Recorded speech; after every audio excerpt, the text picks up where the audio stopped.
Vous avez parlé un petit peu de votre parcours et moi je pense que ce serait intéressant justement par rapport au métier de reporter de guerre, peut-être de revenir un petit peu sur ce parcours avant l'écriture. Bon, ça on en a parlé à travers les questions posées par Eric, mais est-ce que vous pouvez nous dire effectivement comment est née cette passion, voilà, comment, Alors, en tant que comme petit garçon, voilà. comment ça s'est passé Aujourd'hui, je sais pourquoi j'ai fait ce métier-là, mais je ne l'ai appris qu'en écrivant le livre Avant les échoués, qui était un livre où j'ai essayé de réfléchir sur mon métier, parce qu'on me posait souvent cette question.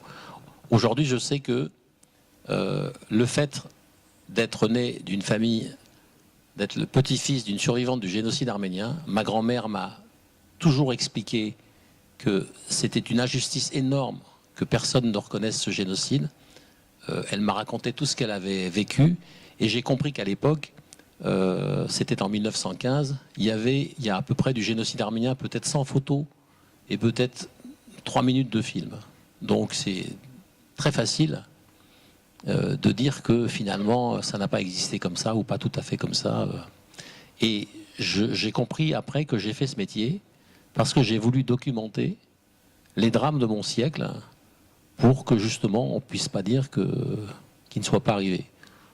C'est mon interprétation à 59 ans. Moi, quand j'avais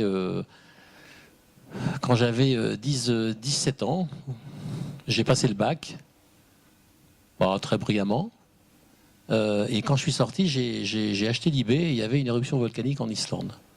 Et j'ai vu ce volcan et je me suis dit, mais c'est incroyable, il y a un volcan en Islande, c'est pas très loin. Je suis parti en stop, j'ai embarqué sur un bateau. Et on était comme ça, 300 dans le monde, à avoir eu la même idée, un Japonais, un Américain qui avait un délinquant à New York, qui ne savait pas quoi en faire. On est rentré sur cette île, c'était interdit, les types ont voulu nous virer, on a dit non, on va monter une brigade internationale, déjà. Et on a passé 3 mois à déblayer l'île, avec la cendre, les gens nous disaient ça c'est mon toit, on trouvait la rue, enfin on a fini jusqu'au cimetière. Et quand je suis rentré en France, j'avais voulu m'inscrire à Sciences Po, j'avais voulu m'inscrire à la FEMIS, enfin bon, c'était novembre, tout était plein, et puis personne. Bon, je suis retourné dans ma cité, et je me suis dit, Et m'est venue l'idée, je vous fais ça court, mais m'est venue l'idée de monter, je ne sais pas pourquoi, une expédition en Alaska. Je me suis dit, je vais prendre des chiens, un traîneau à chiens, et je vais passer l'hiver en Alaska. Donc j'ai commencé à m'entraîner dans la forêt de Meudon, à trouver de l'argent, à aller voir les mairies, les centres commerciaux. Et à un moment donné, j'avais à peu près 50% de mon budget. Et j'ai croisé un type que je suis allé voir parce qu'il avait c'était l'hiver, il avait des chemises dans un café des chemises africaines à manches courtes. Bon. Et on a discuté. Et on avait l'idée, moi j'avais l'idée de vouloir faire une expédition à l'ancienne. Je ne savais pas que le monde allait changer, mais je me disais, il faut faire un truc comme ça parce que bientôt, on ne pourra plus être seul, on ne pourra plus se perdre dans le monde. Bon, je n'imaginais pas du tout ce qui allait m'arriver, en vrai. Et lui, il avait la même idée. Et il montait une expédition en Amazonie pour aller faire un premier contact avec une tribu indienne. On a sympathisé et on s'est aperçu qu'on avait 50-50 de budget. Donc il m'a dit, est-ce que tu tiens vraiment à l'Alaska ? Moi, j'ai dit, j'irai plus tard, l'Alaska. Et donc, on est parti en Amazonie. Ça nous a pris 6 mois. Ce garçon s'appelle Patrice Franceschi. Aujourd'hui, il est au Kurdistan syrien. On est parti à 3 gamins. On avait 20 ans. Et 19-20 ans, ouais. Et puis, on est parti 8 mois en forêt. Donc, sans GPS, sans téléphone portable. Et on a fait un premier contact avec une tribu indienne au sud de la Colombie qui s'appelle les Macourés. On est rentré. Comme on n'avait pas les autorisations, on a fait 3 semaines de prison en Colombie. Et puis on a fini par rentrer à Paris. On a fait un film, on a fait un livre. Et puis moi je me suis dit, bon, qu'est-ce que en fin de compte, t'as rien de spécial à faire, quoi. Et j'avais bien aimé l'Amérique du Sud, donc je suis parti 1 an en Amérique du Sud. J'étais routier, enfin j'ai travaillé sur des routiers, j'ai travaillé sur un peu tous les métiers. Et puis il y avait beaucoup de guérilla et de guerre en Amérique centrale. Et le routier qui me faisait travailler faisait toute l'Amérique centrale. C'est là où j'avais la fameuse guerre du football, là. Et donc, au Guatemala, il me disait, il faut que tu descendes du camion, parce qu'il y avait un couvre-feu. Moi, je dors dans le camion. Moi, je dormais dans un fourré. Et régulièrement, j'avais assez peur, parce que dès que quelque chose bougeait, Bon, les types, c'était vraiment le cerveau s'arrêtait là, quoi, et ça tirait beaucoup. Et donc, plusieurs fois, on m'a mis contre le mur. Et là, ça a commencé à. Je me suis dit, ça m'intéresse, quoi. C'est quelque chose qui m'intéresse. Je dois bien savoir qu'est-ce qui se passe, etc. Et je me suis dit, pourquoi, je ne sais pas.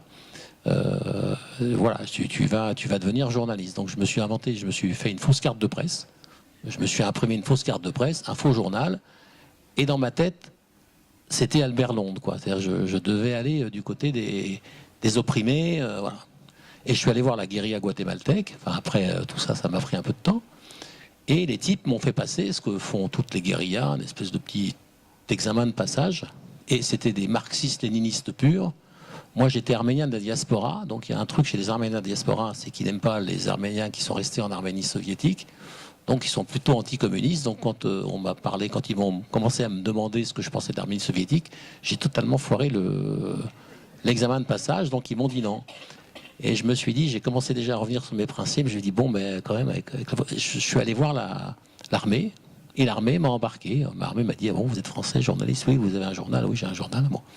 Et je pensais faire le reportage du siècle. Et c'est ce que je raconte. C'est le premier chapitre du livre d'avant où je raconte ma vie de journaliste. Ils m'ont embarqué avec le bordel de l'armée. En fin de compte, ils m'ont mis dans l'avion qui amenait les... Et malheureusement, ça a été une expérience pour moi très violente et dramatique parce que, en fin de compte, ils allaient chercher les filles et les mères de guérilleros qu'ils avaient repérés et ils les amenaient comme putes aux militaires qui combattaient. Et il se trouve qu'ils ont assassiné devant moi une jeune prostituée. Enfin bon. Mais malgré ça, je me suis dit quand même, ce métier-là, c'est ça que je veux faire. Et je suis rentré en France. J'ai retrouvé mon ami Franceschi, qui lui avait aussi tourné pendant un petit moment, et il m'a dit c'est bien aussi comme truc. Et donc on s'est dit mais comment on fait, quoi, puisqu'on connaît personne. Et on s'est dit il faut qu'on trouve un pays difficile d'accès, où il y a peu de gens, où il y a peu de concurrence. Donc on a pris un atlas, on a feuilleté. Et on a trouvé l'Afghanistan. Et l'Afghanistan, il y avait une petite guérilla contre un gouvernement communiste. C'était l'hiver, il fallait marcher 1500 km. Il y avait des cols à 3000 mètres. Bon, on a frappé dans les journaux, Le Point, Match. On a dit bonjour, on voudrait aller en Afghanistan. Ils nous ont tous dit non. Donc pas de billet d'avion. On a emprunté, à l'époque, ça devait être 1500 francs, je crois. Et on est parti. Et on est resté 6 mois. Les 3 premiers mois, on était en train de misérer avec la guérilla l'hiver. Et puis un matin, en décembre, j'ai mis la radio et j'ai entendu que les soviétiques envahissaient l'Afghanistan. Et là, bon, tous les types qui nous avaient vus passer dans leur bureau ont cherché dans les poubelles nos téléphones ou nos coordonnées. Voilà, là j'ai compris qu'on était au bon endroit au bon moment. Et ça a commencé, j'ai vu... Moi, j'étais photographe à l'époque. J'ai fait les premières photos des soviétiques, Match, Newsweek, Time. Après, c'est parti. Voilà, on va dire, j'ai pas ramé puisque il y avait Manoukian, Franceschi. Ils avaient fait c'était les types qui avaient tout sur l'Afghanistan. Et après, je suis parti. J'ai enchaîné ensuite, voilà. Mais c'est un parcours atypique. C'est beaucoup plus reposant, votre vie d'écrivain, quand même. Ça doit vous changer beaucoup, là, quand même. Je sais pas, je trouve le milieu de l'édition... Violent. C'est violent. Exotique.